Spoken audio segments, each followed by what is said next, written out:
estejam bem, tá bom? Hoje nós iremos fazer uma atividade de artes, onde nós iremos confeccionar a nossa fogueira junina, tá bem? O que é que nós iremos precisar para confeccionar a nossa fogueira? Gravetos de plantas, de árvores.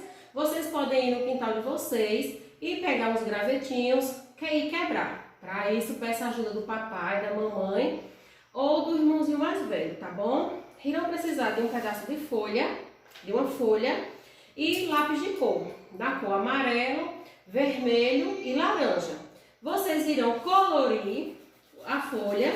Após colorir, irá ficar mais ou menos assim.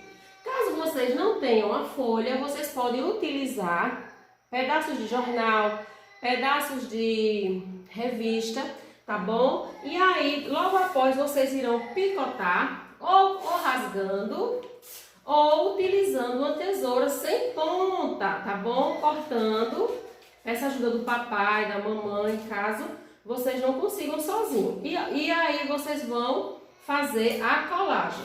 Primeiro vocês colam o graveto e logo depois vocês pegam a cola e vão colando da maneira que vocês quiserem, é a parte colorida do papel, tá bom? Logo após vocês deixam secar a cola, vocês colocam o nome de vocês e peçam para o papai ou para a mamãe tirar uma foto e mandar para a professora, tá bem? Postar no nosso grupo, tá bom?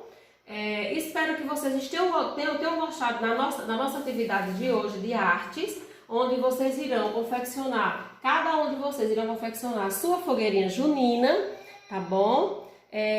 Espero que vocês fiquem bem e a tia aguarda ansiosa pela atividade de vocês, tá? Um grande beijo e até a próxima!